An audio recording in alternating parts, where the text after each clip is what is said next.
Assalamualaikum warahmatullahi wabarakatuh. Kenalkan, sebelumnya nama saya Muhammad Umar Saifullah dengan nomor induk mahasiswa 1705520200.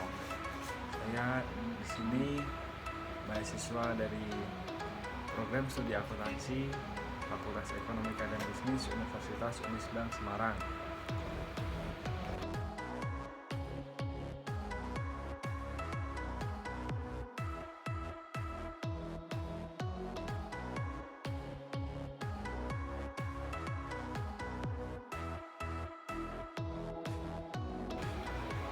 Pada kesempatan kali ini, izinkan saya untuk mempresentasikan tugas ujian tengah semester dalam mata kuliah audit investigatif yang akan membahas dengan tema yaitu adalah peran auditor internal dalam pencegahan dan pendeteksian kecurangan.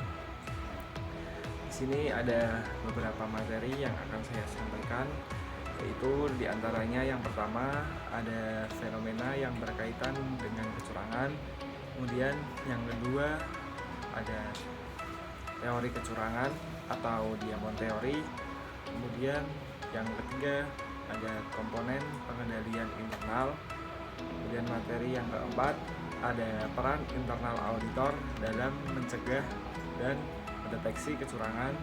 Kemudian materi yang terakhir yaitu ada kompetensi internal auditor. Oke, langsung saja kita masuk ke dalam materi yang pertama, yaitu adalah fenomena yang berkaitan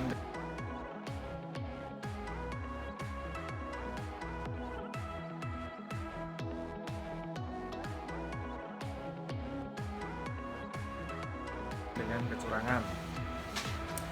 Jadi di sini saya mengambil salah satu contoh kasus kecurangan laporan keuangan yang paling fenomenal adalah kasus kecurangan yang dilakukan oleh Enroll Corporation, sebuah perusahaan berskala multinasional. Kasus Enron ini menyeret akuntan publik Arthur Andersen yang bertanggung jawab atas audit laporan keuangan. Keberadaan Arthur Andersen dalam pusaran kasus Enron membuat reputasinya runtuh dan terlempar dari jajaran The Big Five akuntan publik. Kemudian contoh kasus lainnya yang terjadi di dalam negeri kita ini adalah kasus rekayasa laporan keuangan PT Garuda Indonesia Tbk tahun buku 2018. Kasus ini juga menyeret akuntan publik yang melakukan audit atas laporan keuangan, yaitu Kantor Akuntan Publik Tanubrata, Sutanto, Fahmi, Bambang, dan rekan. Atas kasus ini, Menteri Keuangan kita yaitu Sri Mulyani menjatuhkan sanksi berupa pembekuan izin akuntan publik dan kantor akuntan publik selama 12 bulan. Kasus kecurangan yang terjadi pada badan usaha milik negara tidak hanya terjadi pada PT Garuda Indonesia Tbk, tetapi juga terjadi pada PT Waskita Karya Tbk. Kasus-kasus ini menambah daftar panjang BUMN yang memiliki masalah kecurangan, baik itu memanipulasi laporan keuangan maupun korupsi. Dan tentunya ini tidak dapat dilepaskan dari keterlibatan manajemen di dalamnya. Kita masuk ke materi yang kedua, yaitu ada teori kecurangan atau Diamond teori. Kecurangan adalah penipuan kriminal yang bermaksud untuk memberi manfaat keuangan kepada si penipu. Fraud menurut Standard Institute of Internal Auditors atau IIA dalam Sawyer adalah suatu tindakan penipuan yang mencakup berbagai penyimpangan dan tindakan ilegal yang ditandai dengan penipuan disengaja.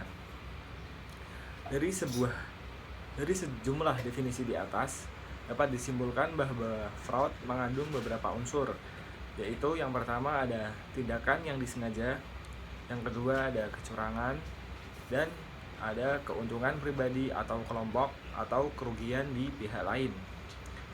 Fraud Diamond adalah pandangan baru terhadap fenomena fraud yang diusulkan oleh Wolff dan Hermansen pada tahun 2004. Teori ini adalah bentuk pembaruan dari teori fraud triangle oleh Creasy pada tahun 1950 yang menambahkan elemen kualitatif yang diyakini memiliki hubungan signifikan dengan tindakan fraud. Jika dalam teori fraud triangle Tuhan menjelaskan bahwa terdapat elemen yaitu insentif atau pressure atau tekanan, kemudian ada opportunity, peluang, dan rasionalisasi. Tiga elemen tersebut dalam teori fraud Diamond mengalami penambahan elemen, yaitu adalah capability atau capacity atau kemampuan. Elemen-elemen dalam fraud Diamond theory ini adalah motivasi atau tekanan, kemudian kesempatan, kemudian rasionalisasi, dan kemampuan.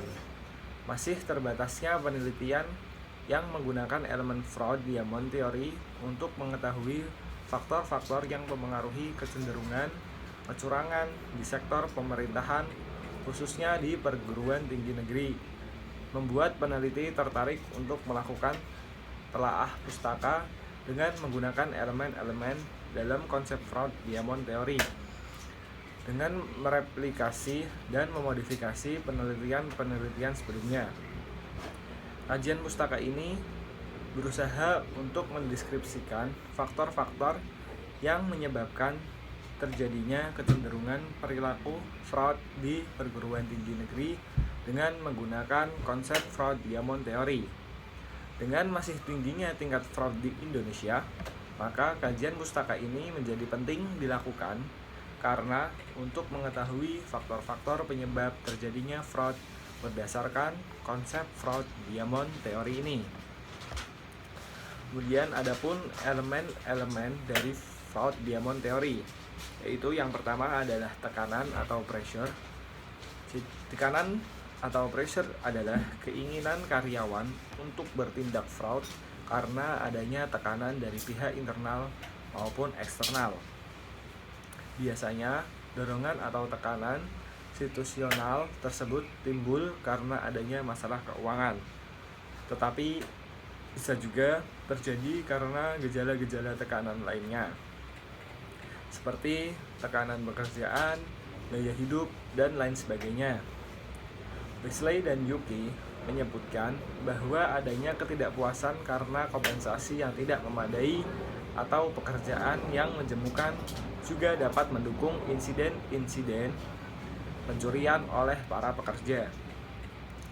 Dari penjelasan tersebut dapat disimpulkan bahwa pegawai yang mengalami ketidakpuasan dengan kompensasinya cenderung mencari penghasilan lain, yang dalam hal ini mencari penghasilan lain dengan melakukan korupsi.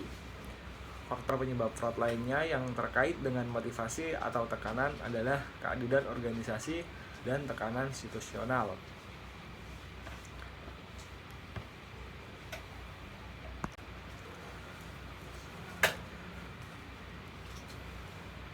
Kemudian yang selanjutnya yaitu ada kesempatan atau opportunity. Kesempatan merupakan peluang yang memungkinkan fraud terjadi yang biasanya disebabkan karena tidak adanya pengawasan internal suatu organisasi yang lemah atau tidak efektif, dan penyalahgunaan wewenang. Aturan akuntansi dan pengendalian internal berpengaruh terhadap kecurangan pelaporan. Semakin baik pengendalian internal birokrasi pemerintahan, maka semakin rendah pula kecurangan akuntansi pemerintahan. Proksi lain yang digunakan untuk mengukur variabel kesempatan atau opportunity terhadap fraud adalah penegakan hukum dan penegakan peraturan. Penegakan hukum merupakan bentuk tindakan nyata oleh subjek hukum kepada hukum yang berlaku, yaitu dengan menaati hukum yang ada di suatu negara. Kebanyakan masyarakat mengerti tentang hukum, tetapi tidak mematuhinya. Jadi dalam hal ini dibutuhkan kesadaran masyarakat Kesadaran masyarakat akan timbul bila penegakan hukum dapat berjalan dengan semestinya. Penegakan hukum yang baik diharapkan dapat mengurangi fraud di sektor pemerintahan. Proksi lain dari variabel kesempatan adalah asimetri informasi. Asimetri informasi ini adalah persepsi pegawai tentang ketidaksesuaian informasi yang dimiliki oleh pihak prinsipal dan agen.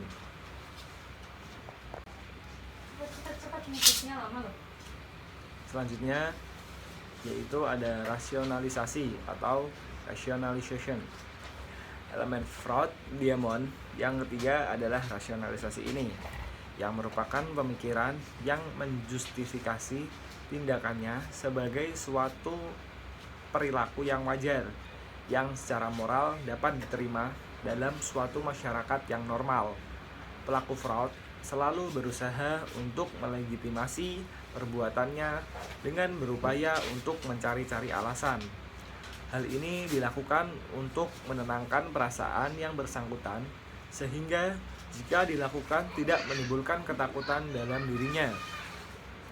Kultur organisasi yang baik tidak akan membuka peluang sedikitpun bagi individu untuk melakukan korupsi, karena kultur organisasi yang baik akan membentuk para pelaku organisasi mempunyai sense of belonging atau yang artinya rasa ikut memiliki, dan juga sense of identity yang artinya rasa bangga sebagai bagian dari suatu organisasi.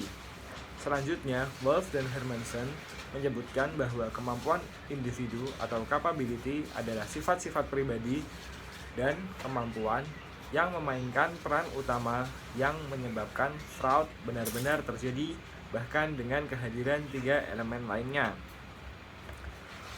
Meskipun terdapat 3 elemen teori fraud triangle, yaitu ada pressure, opportunity, dan rasionalisasi, tetapi jika tidak ada kapabilitas pelakunya, maka perilaku fraud tidak akan terjadi. Menurut Hay, dalam Shelton, capability adalah sifat dari individu yang melakukan penipuan atau fraud, yang mendorong mereka untuk mencari kesempatan dan memanfaatkannya untuk melakukan kecurangan. Pendapat ini menyatakan bahwa selain faktor lingkungan, faktor perilaku juga ikut dipertimbangkan sebagai prediktor fraud.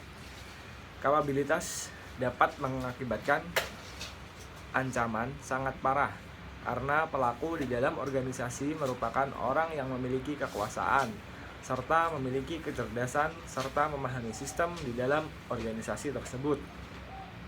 Pelaku dapat melakukan suatu tindakan kriminal ataupun kejahatan. Kecurangan jenis ini memiliki ancaman sangat besar dan sangat signifikan terhadap organisasi.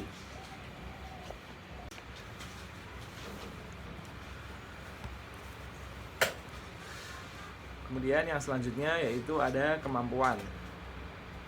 Wolff dan Hermansen berpendapat bahwa banyak fraud yang umumnya bernominal besar tidak mungkin terjadi apabila tidak ada orang tertentu dengan kapabilitas khusus yang ada di dalam perusahaan. Opportunity membuka peluang atau pintu masuk bagi fraud, sedangkan pressure dan rationalization yang mendorong seseorang untuk melakukan fraud. 3 hal yang dapat diamati dalam memprediksi penipuan, yaitu yang pertama ada posisi atau fungsi resmi dalam organisasi. Yang kedua, kapasitas untuk memahami dan memanfaatkan sistem akuntansi dan kelemahan pengendalian internal. Kemudian yang ketiga, ada keyakinan bahwa dia tidak akan terdeteksi atau jika tertangkap dia akan keluar dengan mudah.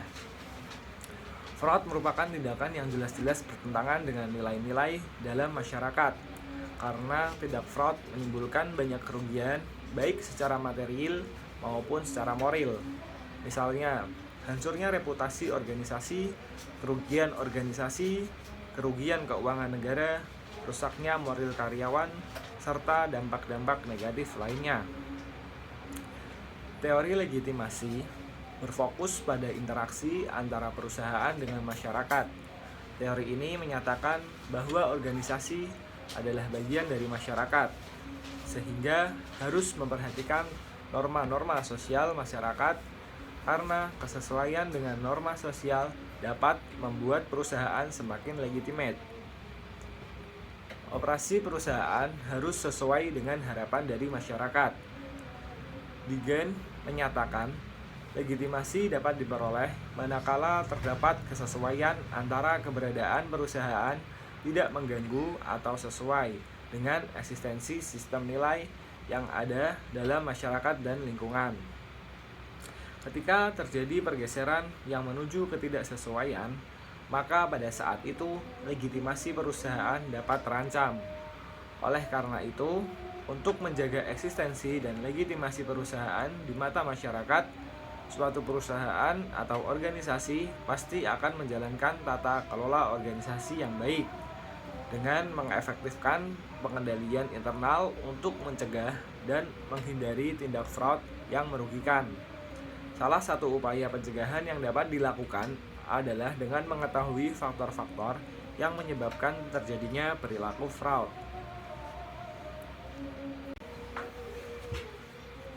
Oke, kita lanjut ke materi kita yang ketiga, yaitu ada komponen pengendalian internal. Dengan semakin berkembangnya suatu perusahaan, maka tugas manajemen untuk mengendalikan jalannya perusahaan menjadi semakin berat. Agar tujuan yang telah ditetapkan top manajemen dapat dicapai, keamanan harta perusahaan terjamin, dan kegiatan operasi bisa dijalankan secara efektif dan efisien, manajemen perlu mengadakan struktur pengendalian internal yang baik dan efektif untuk mencegah kecurangan. Dalam memperkuat pengendalian internal di perusahaan, the Committee of Sponsoring Organization of the Tradeway Commission atau yang disingkat sebagai COSO pada bulan September 1992 memperkenalkan suatu rangka pengendalian yang lebih luas daripada model pengendalian akuntansi yang tradisional yang mencakup manajemen risiko, yaitu pengendalian internal terdiri atas 5 komponen yang saling terkait, yaitu yang pertama ada lingkungan pengendalian atau control environment. Menetapkan corak suatu organisasi mempengaruhi kesadaran pengendalian orang-orangnya. Lingkungan pengendalian merupakan dasar untuk semua komponen pengendalian internal, menyediakan disiplin dan struktur. Lingkungan pengendalian mencakup, yaitu yang pertama ada integritas dan nilai etika. Kemudian yang kedua, komitmen terhadap kompetensi. Yang ketiga, partisipasi dewan komisaris atau komite audit. Yang keempat, filosofi dan gaya operasi manajemen. Yang kelima, struktur organisasi.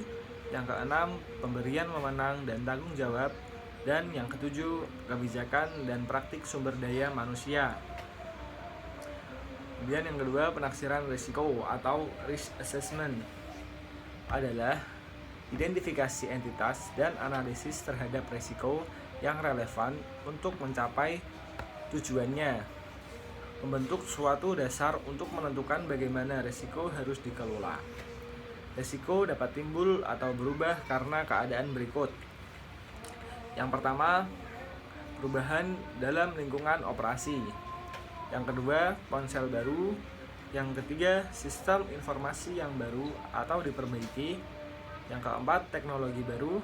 Yang kelima, lini produk atau aktivitas baru. Yang keenam, operasi luar negeri. Dan yang ketujuh, ada standar akuntansi baru. Kemudian yang ketiga, ada standar pengendalian atau control activities. Adalah kebijakan dari prosedur yang membantu menjamin bahwa dengan arahan manajemen dilaksanakan, kebijakan dan prosedur yang dimaksud berkaitan dengan yang pertama yaitu ada penelaahan terhadap kinerja, yang kedua pengolahan informasi, yang ketiga pengendalian fisik, dan yang keempat pemisahan tugas. Kemudian yang keempat, informasi dan komunikasi atau information and communication adalah pengidentifikasian, penangkapan, dan pertukaran informasi dalam suatu bentuk dari waktu yang memungkinkan orang melaksanakan tanggung jawab mereka. Sistem informasi mencakup sistem akuntansi, terdiri atas metode dan catatan yang dibangun untuk mencatat, mengolah, meringkas, dan melaporkan transaksi entitas dan untuk memelihara akuntabilitas bagi aset, liabilitas, dan ekuitas. Komunikasi mencakup penyediaan suatu pemahaman tentang peran dan tanggung jawab individual berkaitan dengan pengendalian internal terhadap pelaporan keuangan. Selanjutnya yang terakhir ada pemantauan atau monitoring. Adalah proses menentukan mutu kinerja pengendalian internal sepanjang waktu. Pemantauan mencakup penentuan, desain, dan operasi pengendalian yang tepat, waktu, dan pengambilan tindakan koreksi. Oke, kita lanjut ke materi yang keempat, yaitu ada peran internal auditor dalam mencegah dan mendeteksi kecurangan. Peran utama dari internal auditor sesuai dengan fungsinya dalam pencegahan kecurangan adalah berupaya untuk menghilangkan atau mengeliminir sebab-sebab timbulnya kecurangan tersebut. Karena pencegahan terhadap akan terjadinya suatu perbuatan curang akan lebih mudah daripada mengatasi bila terjadi kecurangan tersebut.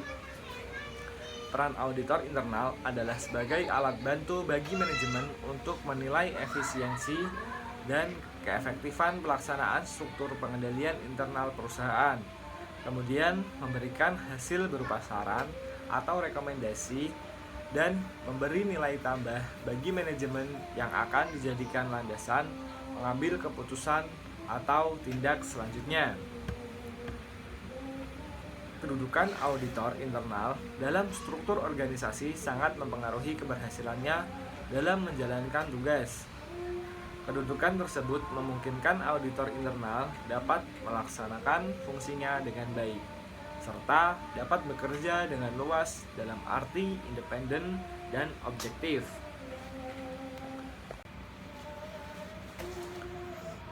Oke, kita masuk ke materi kita yang terakhir atau materi yang kelima, yaitu ada kompetensi internal auditor. Kompetensi pada pernyataan standar umum pertama dalam SPKN dinyatakan bahwa pemeriksa secara kolektif harus memiliki kecakapan profesional yang memadai untuk melaksanakan tugas pemeriksaan. Ini berarti auditor wajib memiliki sikap kompetensi yang diperoleh melalui pengetahuan, keahlian, dan pengalaman. Kompetensi diperlukan agar auditor dapat mendeteksi dengan cepat dan tepat ada tidaknya kecurangan, serta trik-trik rekayasa yang dilakukan dalam melakukan kecurangan tersebut karena keahlian yang dimilikinya dapat menjadikannya lebih sensitif atau peka terhadap tindakan kecurangan. Trotter dalam Marcellina mendefinisikan bahwa seorang yang berkompeten atau mempunyai keahlian adalah orang yang dengan keterampilannya mengerjakan pekerjaan dengan mudah, cepat, intuitif, dan sangat jarang atau bahkan tidak pernah membuat kesalahan. Kompetensi memiliki beberapa komponen, antara lain pengetahuan, ciri-ciri psikologis, kemampuan berpikir, strategi penentuan keputusan, dan analisis tugas. Sedangkan Tan dan Libby dalam Marcellina mengklasifikasikan keahlian audit ke dalam dua kelompok, yaitu keahlian teknis dan keahlian non-teknis.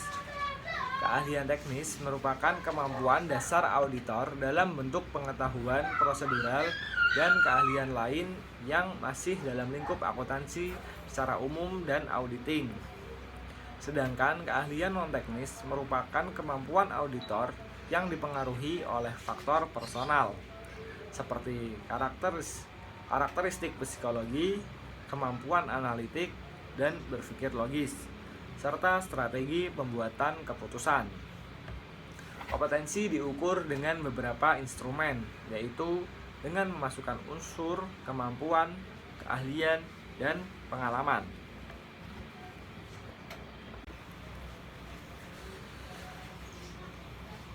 Oke, selanjutnya di sini saya akan memberikan kesimpulan dari presentasi yang telah saya sampaikan pada kesempatan kali ini.